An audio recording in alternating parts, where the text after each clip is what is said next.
Concentrated ഓറിൽ നിന്ന് മെറ്റലിനെ എങ്ങനെയാണ് extract ചെയ്യുക എന്നുള്ളതാണ് നമ്മൾ extraction of metal from concentrated or എന്ന ഈ ടോപ്പിക്കിൽ പരിശോധിക്കാൻ പോകുന്നത്. അതിൽ നമ്മൾക്കറിയാം റിയാക്ടിവിറ്റി സീരീസ്. ആ റിയാക്ടിവിറ്റി സീരീസിലെ മെറ്റൽസിനെ 3 കാറ്റഗറി ആയിട്ട് നമ്മൾ മാറ്റുകയാണെന്നുണ്ടെങ്കിൽ അതിൽ ഫസ്റ്റ് കാറ്റഗറിയിൽ വരുന്നതാണ് highly reactive metal. Potassium, sodium, calcium, magnesium, aluminium. ഇത് മുകളിൽ നിന്ന് താഴേക്ക് റിയാക്ടിവിറ്റിയുടെ ഡിക്രീസും കൊണ്ടല്ല എഴുതേണ്ടത്, ഞാൻ ഒന്ന് നേരെ എഴുതിയെന്ന് മാത്രം. ഇവർ ഹൈലി റിയാക്റ്റീവ് മെറ്റലുകളാണ്. ഇവർ അതുകൊണ്ട് തന്നെ മറ്റ് എലമെൻറ്റുകളുമായിട്ട് കമ്പൈൻ ചെയ്ത് സ്റ്റേബിൾ കോമ്പൗണ്ടുകൾ പ്രൊഡ്യൂസ് ചെയ്യും. എന്നാൽ ഇത് കഴിഞ്ഞാൽ വരുന്നതാണ് സിങ്ക്, അയൺ, ടിൻ, ലെഡ് പോലുള്ള മോഡറേറ്റ്ലി റിയാക്റ്റീവ് ആയിട്ടുള്ള മെറ്റലുകൾ. അവർ ഒരു ലെസ് സ്റ്റേബിൾ കോമ്പൗണ്ടുകളാണ് പ്രൊഡ്യൂസ് ചെയ്യാറുള്ളത് മറ്റ് എലമെൻറ്റുകളുമായിട്ട് കമ്പൈൻ ചെയ്തിട്ട്. അതേ സമയത്ത് നേച്ചറിൽ ഫ്രീ സ്റ്റേറ്റിൽ എക്സിസ്റ്റ് ചെയ്യാൻ കപ്പാസിറ്റി ഇല്ല. വെരി ലെസ് റിയാക്റ്റീവ് മെറ്റലുകളാണ് കോപ്പർ, മെർക്കുറി, സിൽവർ, ഗോൾഡ് തുടങ്ങിയവ. അവർ ഫ്രീ സ്റ്റേറ്റിലായിരിക്കും സ്വാഭാവികമായിട്ടും നേച്ചറിൽ എക്സിസ്റ്റ് ചെയ്യുക. ഇനി നമ്മൾ നോക്കേണ്ടത് ഈ ഈ എലമെൻറ്റുകളൊക്കെ ഡിഫറെൻറ്റ് കോമ്പൗണ്ടുകൾ പ്രൊഡ്യൂസ് ചെയ്യുന്നുണ്ട്. ദാറ്റ് മീൻസ് ഹൈലി റിയാക്റ്റീവ് മെറ്റലുകളും അതേപോലെ തന്നെ മോഡറേറ്റ്ലി റിയാക്റ്റീവ് മെറ്റലുകളും ഡിഫറെൻറ്റ് കോമ്പൗണ്ടുകൾ പ്രൊഡ്യൂസ് ചെയ്യുന്നുണ്ട്. ആ കോമ്പൗണ്ടുകളെയാണ് നമ്മൾ മിനറലുകൾ എന്ന് വിളിക്കുന്നത്. പ്രോഫിറ്റബിൾ ആയിട്ട് ഈസിലി അവിടുന്ന് മെറ്റലിനെ എക്സ്ട്രാക്ട് ചെയ്യാൻ പറ്റുന്ന മിനറലുകളെ നമ്മൾ ഓറുകൾ എന്ന് വിളിക്കും. ആ ഓർന്ന് മെറ്റലിൻ്റെ എക്സ്ട്രാക്ഷനാണ് നമ്മൾ ചെക്ക് ചെയ്യാൻ പോകുന്നത്. അതിന് വേണ്ടിയിട്ട് നമ്മൾ ചെയ്യാൻ പോകുന്നത് നോക്കേ, conversion of concentrated ore to ഓക്സൈഡാ. ഓറ് മാത്രമല്ല ഉണ്ടാവുക, ഗ്യാങ്ങും കൂടി ഉണ്ടാവും. അൺഡിസൈർഡ് സബ്സ്റ്റൻസ്, ഇമ്പ്യൂരിറ്റീസ് ഉണ്ടാവും. ആ ഗ്യാങ്ങിനെ റിമൂവ് ചെയ്യുന്ന പ്രോസസ്സിനെ നമ്മൾ കോൺസെൻട്രേഷൻ എന്നായിരുന്നു വിളിച്ചിട്ടുണ്ടായിരുന്നത്. ക്ലിയർ? ഇനി ആ കോൺസെൻട്രേറ്റഡ് ഓറിനെ, അത് ക്ലോറൈഡ് ആയിക്കോട്ടെ, സൾഫൈഡ് ആയിക്കോട്ടെ, കാർബണേറ്റ് ആയിക്കോട്ടെ, ഹൈഡ്രോക്സൈഡുകളായിക്കോട്ടെ, ഏതായിക്കോട്ടെ, അവരെ നമ്മൾ ഡിറക്റ്റ് ആയിട്ട് ഓക്സൈഡുകളായിട്ട് കൺവേർട്ട് ചെയ്യാണ് നെക്സ്റ്റ് ചെയ്യുന്നത്. ഏതൊരു കോമ്പൗണ്ടിനെയും അതിൻ്റെ കറസ്പോണ്ടിങ് ഓക്സൈഡുകളാക്കി മാറ്റുന്നു ആദ്യം. ആ പ്രോസസ്സാണ് conversion of concentrated ore to oxide എന്നറിയപ്പെടുന്നത്. അതിൽ 2 പ്രോസസ്സുകൾ നടത്തും. അതിലൊന്നാണ് കാൽസിനേഷൻ, മറ്റൊന്നാണ് റോസ്റ്റിംഗ്. സിമ്പിളായിട്ട് പറയുകയാണെങ്കിൽ നമ്മൾ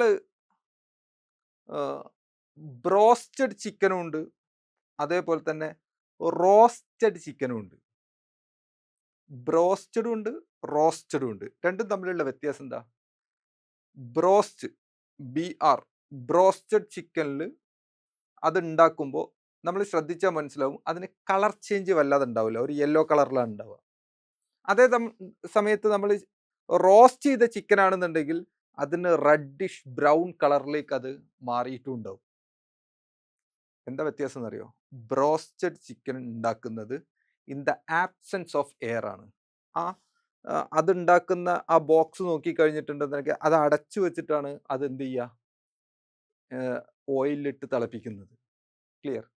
അതേ സമയത്ത് റോസ്റ്റഡ് ചിക്കൻ ഉണ്ടാക്കുമ്പോൾ നമ്മൾ തവിയെടുക്കുന്നു, അതിലേക്ക് ഓയിൽ ഒഴിക്കുന്നു, അതിലേക്ക് ചിക്കൻ ഇടുന്നു. എയറിൻ്റെ പ്രസൻസിലാണ് ആ റിയാക്ഷൻ നടക്കുന്നത്. ക്ലിയർ? അതേപോലെ നോക്ക്, കാൽസിനേഷൻ ബ്രോസ്റ്റ് ഉണ്ടാക്കുന്ന പോലെ. That means heating of concentrated ore in the absence or limited supply of air. എയറിൻ്റെ പ്രസൻസിലല്ലാതെ ആ കോമ്പൗണ്ടിനെ ഹീറ്റ് ചെയ്ത് കഴിഞ്ഞാൽ അതിൻ്റെ കറസ്പോണ്ടിങ് ഓക്സൈഡ് ആയിട്ട് മാറും. എക്സാമ്പിൾ, കാൽഷ്യം കാർബണേറ്റിനെ നന്നായിട്ട് ഹീറ്റ് ചെയ്ത് കഴിഞ്ഞാൽ കാൽഷ്യം ഓക്സൈഡും കാർബൺ ഡൈ ഓക്സൈഡ് ആയിട്ട് മാറും. കാരണം അത് മോഡറേറ്റ്ലി ലെസ് റിയാക്റ്റീവ് മെറ്റലുകളാണ് കാൽഷ്യം, സിങ്ക് ഒക്കെ. സിങ്ക് കാർബണേറ്റിനെ ഹീറ്റ് ചെയ്ത് കഴിഞ്ഞാൽ ZnO plus carbon dioxide ആവും, ഡിറക്റ്റ് ആയിട്ട് ഓക്സൈഡ് ആയിട്ട് മാറും. In the absence of air, that means in the absence of oxygen ആണ് നിങ്ങൾ ഇതിനെ ഹീറ്റ് ചെയ്യുന്നതെങ്കിൽ. ഇനി ഈ പ്രോസസ്സിനെ വിളിക്കുന്ന പേരായിരുന്നു കാൽസിനേഷൻ. ഇനി റോസ്റ്റിംഗ് ഉണ്ട്. റോസ്റ്റിംഗ് എന്ന് പറഞ്ഞു കഴിഞ്ഞാൽ in the presence of air below its melting point heat ചെയ്യുന്നതിനാണ് നമ്മൾ എന്തെന്ന് വിളിക്കുന്നത്? റോസ്റ്റിംഗ്. മനസ്സിലായ? എയറിന്റെ പ്രസൻസിൽ സാധാരണ വറുത്തെടുക്കുന്നത്. ഇപ്പൊ എൻ്റെ കയ്യിൽ ZnS ഉണ്ട്, അതിനെ ഓക്സൈഡ് ആക്കി മാറ്റണം. അപ്പോൾ ഓക്സിജന്റെ പ്രസൻസിൽ ഹീറ്റ് ചെയ്താലാണ് ZnO ആയിട്ട് മാറുക. കാരണം നമ്മൾ ഈ സാധനത്തിന്റെ കറസ്പോണ്ടിങ് ഓക്സൈഡ് ആക്കിയിട്ടല്ലേ മാറ്റുന്നത്. ഇനി ലെഡ് സൾഫൈഡ് ഉണ്ട്, അതിനെ ഓക്സിജൻ വെച്ച് ഹീറ്റ് ചെയ്യുമ്പോൾ കറസ്പോണ്ടിങ് ഓക്സൈഡ് ആയിട്ട് മാറും. ഇനി ഈ ഓക്സൈഡിനെ നമുക്ക് എന്താക്കി മാറ്റണം? മെറ്റലാക്കി മാറ്റണം.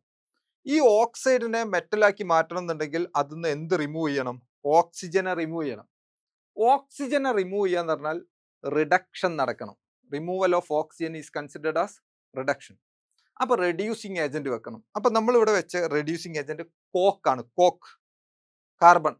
അപ്പോൾ ഇത് റെഡ്യൂസിങ് ഏജന്റ് ആയിട്ടാണ് ആക്ട് ചെയ്യുന്നത്. ഈ കോക്ക് ഓക്സിജൻ എടുത്ത് പോകും കാർബൺ മോണോക്സൈഡ് ആയിട്ട്. അപ്പോൾ ഇവിടെ മെറ്റൽ ലീവ് ചെയ്യും.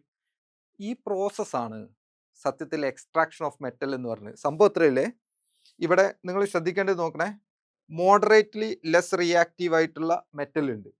ഈ മെറ്റലുകൾ ഒന്നുകിൽ കാർബണേറ്റുകൾ, ഹൈഡ്രോക്സൈഡുകൾ ഒക്കെ ആയിട്ടാണ് നിൽക്കുക, അല്ലെങ്കിൽ സൾഫൈഡ് ഒക്കെ ആയിട്ടാണ് നിൽക്കുക. ഇവരെ നമ്മൾ കറസ്പോണ്ടിങ് ഓക്സൈഡ് ആക്കി മാറ്റും. എന്താക്കി മാറ്റും? ആദ്യം ഓക്സൈഡ്. ഏതൊക്കെ പ്രോസസ്സ്? ഒന്നുകിൽ കാൽസിനേഷൻ അല്ലെങ്കിൽ റോസ്റ്റിംഗ്. ഏതാ? ഒന്നുകിൽ കാൽസിനേഷൻ അല്ലെങ്കിൽ റോസ്റ്റിംഗ്. ഓക്സിജൻ ഉള്ള കോമ്പൗണ്ട് ആണ് ഇവർ പ്രൊഡ്യൂസ് ചെയ്യുന്നതെങ്കിൽ അതിന് കാൽസിനേഷൻ നടത്തിയാൽ മതി. ഓക്സിജൻ ഇല്ലാത്തതാണെങ്കിൽ നമ്മൾ റോസ്റ്റിംഗ് നടത്തണം, ഓക്സിജന്റെ പ്രസൻസിൽ ഹീറ്റ് ചെയ്യണം. ഇത്രയേ ഉള്ളൂ. ക്ലിയർ? ഇനി ഒരു കാര്യം കൂടി ശ്രദ്ധിക്കണേ, ഈ മെറ്റലുകളില്ലേ, വെരി ലെസ് റിയാക്റ്റീവ് ആയ മെറ്റലുകൾ, അവർ നേച്ചറിൽ ഫ്രീ ഓഫ് സ്റ്റേറ്റിൽ ഫൗണ്ട് ചെയ്യുന്നതാണ്. അതുകൊണ്ട് തന്നെ അവരെ നമ്മൾ എക്സ്ട്രാക്ട് ചെയ്തെടുക്കേണ്ട ആവശ്യം വല്ലാതെ വരുന്നില്ല.